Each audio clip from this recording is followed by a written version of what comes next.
नमस्कार मंडळी, स्वागत आहे तुमचं पंकज क्लिप्समध्ये, ज्यात आपण मोठे पॉडकास्ट छोट्या छोट्या क्लिप्समध्ये टाकतो. ही स्टोरी तुम्ही नक्की एन्जॉय कराल, पण त्याआधी सबस्क्राईब करायला विसरू नका. आता मुंबई अहमदाबाद हायवे आहे, ज्याला मुंबईत आपण वेस्टर्न एक्सप्रेस हायवे बोलतो.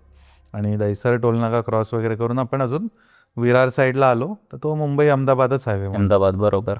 तर त्याच विरारपासून थोड्या आसपास एक डॅम आहे तिथे, जसं लोणावळ्यात भुशी डॅम आहे किंवा अजून वॉटेवर भंडारदरा डॅम आहे. तर असा तो फेमस डॅम नाही आहे, असा डोंगराच्या खाली डॅम आहे तो. आणि बाजूला ना तबेला आहे खूप मोठा तिकडे. खूप असे 500-1000 तरी गाई म्हशी असतील तिकडे. तर मी जसं म्हटलं ना, आम्ही नवीन जागा एक्सप्लोअर करत असतो. 2017-18ची गोष्ट असेल. तर माझा जो पार्टनर आहे पुष्कर, तर त्याला ना मॅपिंग करायची खूप सवय. म्हणजे मॅपवर बघितलं मग इथे जाऊ शकतो का, मग त्या रिलेटेड कोणी पुस्तकं लिहिली आहेत का जुनी, मग ती पुस्तकं वाचा, मग तर आमचं तो शेअर करणार, अरे आपण इथे इथे जाऊया का, असं. तर चला जाऊया असंच. एकदम मग आम्ही काय केलं, आम्ही 5 जण होतो. पुष्कर, मी, एक सनी मित्र आहे माझा, सनी होता, सागर म्हणून होता, आणि अजून एक आय थिंक वेदांग, तो पण वेदांग म्हणून मित्र आहे. अशा आम्ही 5-6 जणं बाईक काढली आम्ही. सो आम्ही मुंबईवरून रात्री निघालो जेवून, म्हणजे लवकर जेवलो 9 वाजता. आणि 2017-18च्या आसपास ना, तुला आठवत असेल की तो फाउंटन हॉटेल आहे ना, तो रस्ता आणि तसं सगळं काम चालू होते तेव्हा ना, ते खूप ट्रॅफिक लागायचं. त्यामुळे आम्ही लवकर निघालो जरा, आणि आम्ही टेंट वगैरे घेऊन निघालो. फाउंटन क्रॉस केला, खाडीचा पूल क्रॉस केला, आणि एक अर्ध्या पाऊण तासात आम्ही पोचलो त्या स्पॉटला. आणि तबेला होता. आणि कसं आहे की तबेल्यातली लोकांना लवकर झोपतात, ते थकतात दिवसभर ते गाई म्हशींना सांभाळून, आणि ते संध्याकाळी 7-8 वाजता झोपून जातात. तर आम्ही जेव्हा पोचलो ना, तेव्हा ते गाढ झोपेत होते. आम्ही असं म्हटलं का त्या डॅमच्या इथे जाण्याची पायवाट कुठून आहे, तर आपण चल कोणातरी उठवू. आम्ही त्यांना हिंदूतूनच विचारलं की भैया कैसे जाना है, असं. तर त्याने विचारलं क्यों आपको जाना है वगैरे असं. तर आम्ही त्यांना सांगितलं की हम लोग ऐसे माउंटन वगैरे त्यांना ट्रेकिंग म्हणजे काय माहीत नाही. आम्ही म्हटलं ऐसे पहाड़ वगैरे चढ़ते हम लोग और ऐसे नया जगह देखने वगैरे. मग त्याला तो बोलला ठीक आहे, अच्छे लग रहे हो आप. म्हणजे त्याने आम्हाला विचारलं असे, दारू वगैरे तो नाही पिना है ना. म्हणलं नाही. मग त्याने त्या तबेल्यातून एक पायवाट जाते ती दाखवली आम्हाला. तर मग त्याने सांगितलं की यहाँ से जाओ, बट कुछ आवाज नाही करना, आग वगैरे नाही लगाना. मग नाहीतर मग आम्हाला ओरडतील इकडची लोक की तुम्ही यांना का अलाव केलं असं. तर आम्ही म्हटलं ठीक आहे. तर आम्ही टेंट लावले, गेलो. आणि ते कसं आहे ना, तू बीचवर गेला असशील ऑब्व्हियसली, लाटा कशा येतात, आवाज येतो. सो तसं तो डॅमचा किनारा आहे, चारी बाजूने असं, म्हणजे गवताचं थोडी जागा आहे अशी, खाली उतरते आणि मग पाणी सुरू होतं. तर आम्ही म्हटलं चल इथे आपण लावू टेंट.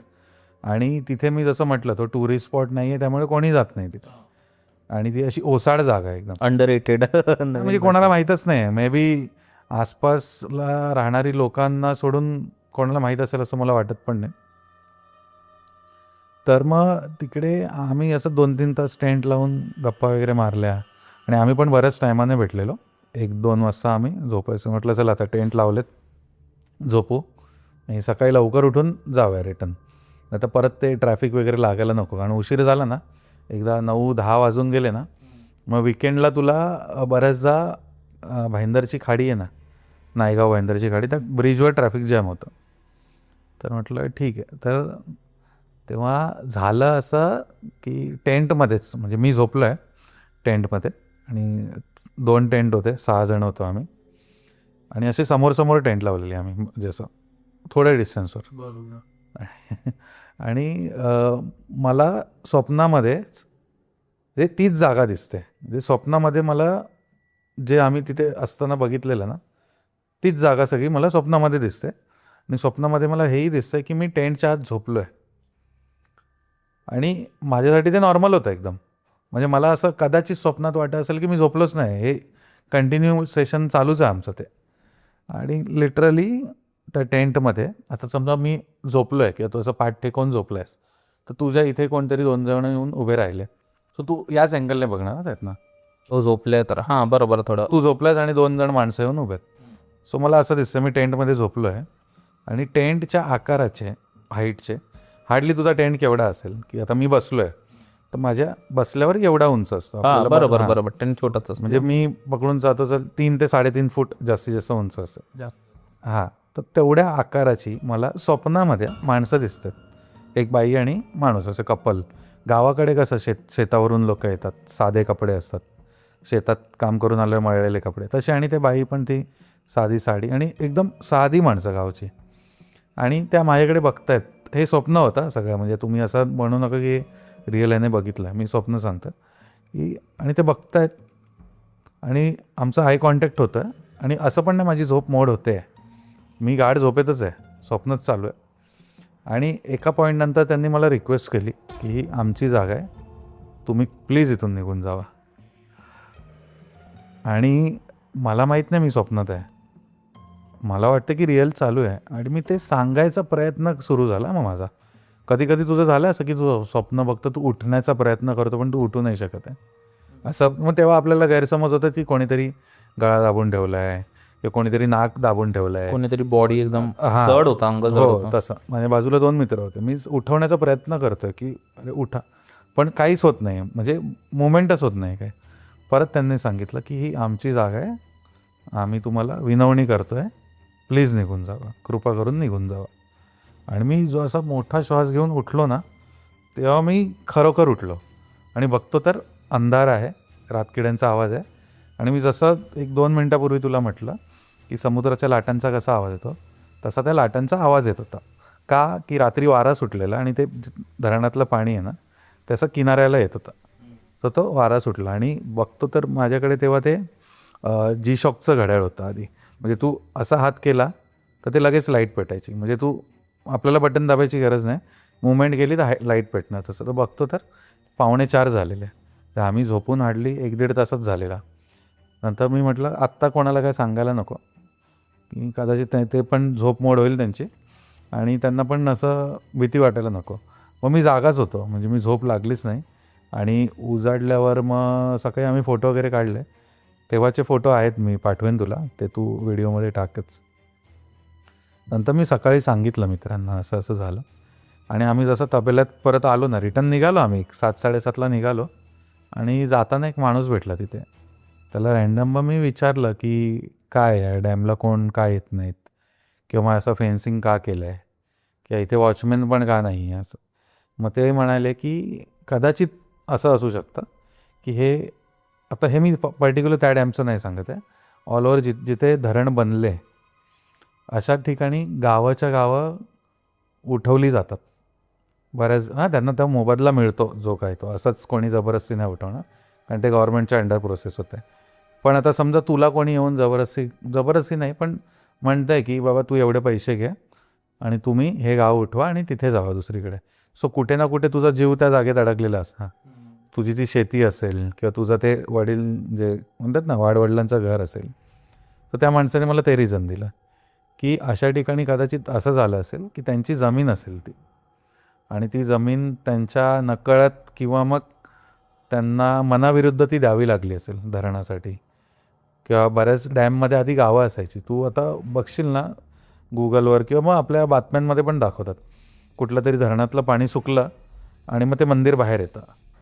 सो त्याच्यामागे ते कॉन्सेप्ट आहे, कुठेतरी धरण बनण्याच्या आधी तिथे वस्ती असते, आणि मग ते उन्हाळ्यात वगैरे धरणातलं पाणी आटलं ना, मग ते मंदिरं बाहेर येतात किंवा मग आपल्याला ते अवशेष दिसतात की इथे काहीतरी होतं आधी.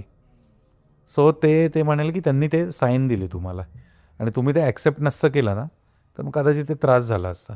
पण मी जसं म्हटलं ना, मला ते जोपर्यंत स्वप्नात होतं ना तेव्हापर्यंत मला कळतच नव्हतं की हे काय चालू आहे. मला लिटरली असं वाटलं की कोणतरी गावातली साधी माणसं आली 2, आणि ते आम्हाला बोलतात निघून जा इथून.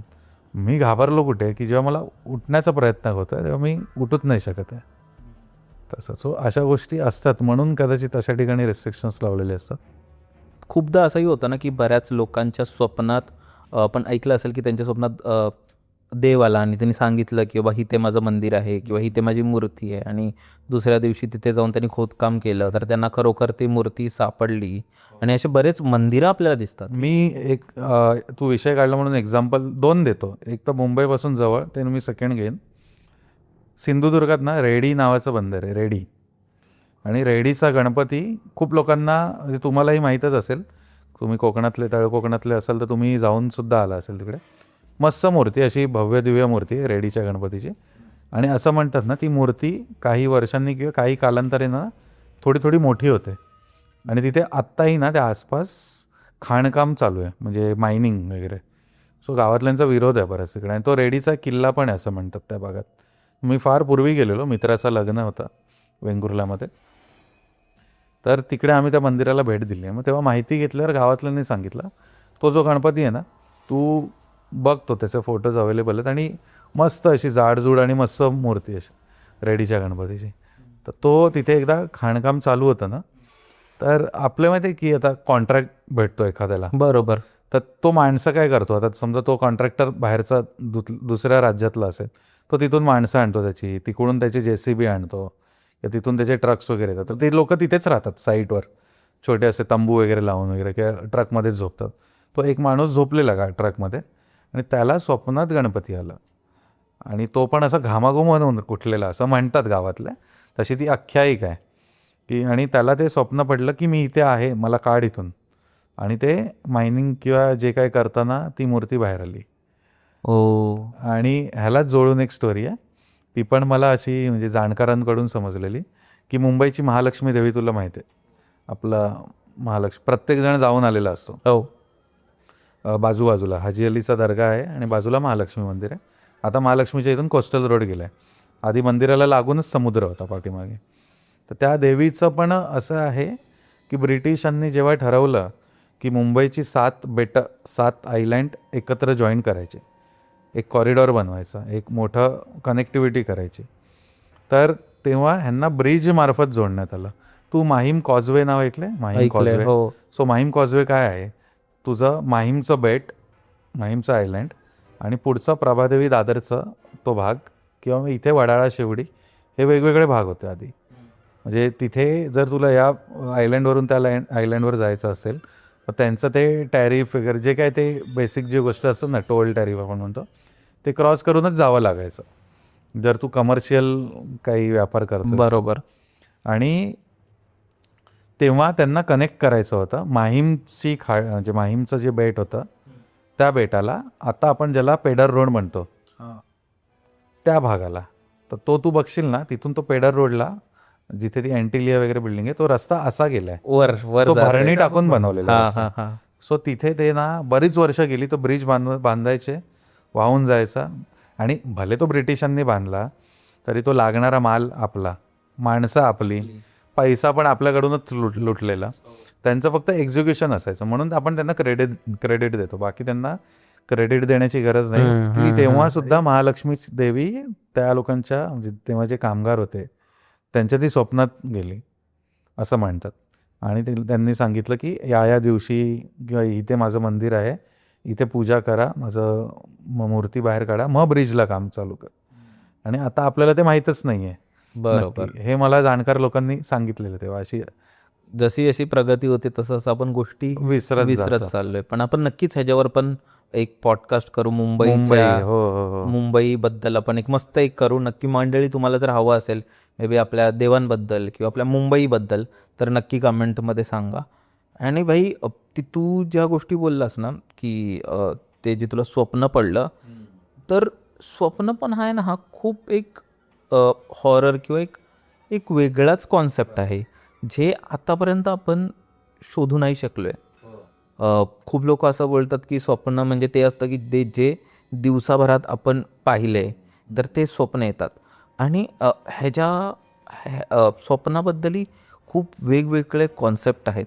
खूपदा असंही लोक बोलतात की आपण ज्यावेळी झोपतो त्यावेळी आपला आत्मा ट्रॅव्हल करतो, आणि तो त्या गोष्टी म्हणून बऱ्याच वेळी आपल्याला ती जागा दिसते, आणि आपण त्यावेळी बरेच त्या एनर्जीजना बघू शकतो जे अस्तित्वात नाही. कारण आपण जर त्या फॉर्ममध्ये आहोत तर आपण तशाच फॉर्ममधल्या लोकांमध्ये एंटिटी ना बघू शकतो. तर मे बी जे तू एक्सपिरियन्स केलंस त्यातला प्रकार असेल तो असू शकतो. आणि त्याबद्दल अजून एक कॉन्सेप्ट आहे स्वप्नांबद्दल, की तुला माहिती आहे की ह्युमन माइंड आहे ना, आपलं ब्रेन, आणि स्टडी झालं आहे, हे नवीन चेहरे नाही बनवू शकत. ओके, समजलं. तर आपण जे स्वप्नात बघतो ना, तर तेच चेहरे असतात, त्यांना आपण कुठे ना कुठे आयुष्यात बघितलंय, किंवा नसेल बघितलं तरी ते होऊन गेलेत आधी. होऊन गेल्यात म्हणजे खूपदा. आणि समजा असा चेहरा येतो ना ज्याला आपण कधी आयुष्यात नाही बघितले, तर खूप जास्त चान्सेस असतात की ते कदाचित आत्मा असू शकतात किंवा बरोबर. एंटिटी असू शकतात. तर तो त्या रूपामध्ये ते आलं असेल. दिसतंय बरोबर. तर हे खूप वेगळं म्हणजे ड्रीम ओव्हरऑल ह्याच्यावर बोलू तेवढं कमी आहे. पॉडकास्ट बनण्यासारखं आहे. तर हां, खूप भीती वाटते म्हणजे जसं तू बोलते ना, मला आठवते 1 वर्ष आधी आम्ही गावी जात होतो आणि आम्ही जनरली सकाळी लवकर निघतो, पण त्यावेळी मी रात्री गेलो, ठीक आहे. तर आम्ही एक गाडी केली आणि ते ड्रायव्हर काका आम्हाला घ्यायला आलेले आणि आम्ही लवकरच जाणार होतो म्हणजे 5च्या दरम्यान वगैरे. पण त्यांना येता येता खूप लेट झालं, ते 10 वाजता आले त्यांचं काही कामाला वगैरे. तर आम्हाला आमच्या गावी जाता आता 1-2 वाजले होते आणि माझं गाव कुठे माणगाव तालुका, तर तिथे आहे. तर 5-6 तास जास्तीत जास्त, हो. मॅक्स हां, जास्तीत जास्त. तर आम्ही 2-3च्या दरम्यान मी रोहा तिथे होतो आणि तिकडून त्यांनी एक शॉर्टकट घेतला. ते आले, ते होते UP साईडचे. हो, इंदापूर त्यांना- मार्गे हां, आतून गेलं. हा आतून गेलो, रोहा मार्गे आपण बोलतो ना त्या साईडून. आता मला ते रस्ता एवढा माहिती नाही, पण ते रोहा थोडं माहिती शॉर्टकट आहे. हो, तसं. हां, शॉर्टकट आहे. तर त्यांनी गुगल मॅपवरच ते चालले होते आणि एक रस्ता लागला आणि तो रस्ता संपत नाही भाई. आणि एवढी, कारण तिथे ना लाईट आहे ना काय आहे, समोर गाडी नाही आहे. हां, आणि तो ते पण माणगाव निजामपूरला बाहेर पडतो. आणि तो संपतच नाही आहे. समोर ना आम्हाला गाडी दिसत आहे ना काय दिसत आहेत आणि गुगल मॅपच्या हिशोबानेच आम्ही चालतोय आणि थोडा टाईम झाला आणि तो हनुमान चालीसा बडबडायला लागला. आम्ही जे घाबरलो, बोलो बापरे, हा त्याला तर कदाचित content काहीतरी आहे. फील झालं असेल. त्याला त्या लोकांना फील झालं आणि त्यावेळी तो काय नाही, तो अरे कुछ नाही असं करत होता. आणि जसं जेव्हा मला दिसायला लागलं ना, मी रोह्यात पोचलो ना, बरं. तेव्हा तो बोलला अरे जेव्हा जीवाला आणि तो खुश झाला. पण खूप डेंजर वाटतं भाई रात्रीच्या वेळी रस्ता, किंवा तुम्ही तर जंगलात फिरता, तर ते खूपच डेंजरस असं म्हणजे भीती आहे खूप तिथे. मंडळी, जर तुम्हाला ही स्टोरी आवडली असेल तर डिस्क्रिप्शनमध्ये आम्ही पूर्ण एपिसोडची लिंक टाकलेली आहे, तो चेकआउट करायला विसरू नका. त्यात अशाच प्रकारच्या भरपूर स्टोरीज अवेलेबल आहेत आणि हां, सबस्क्राईब करायला विसरू नका.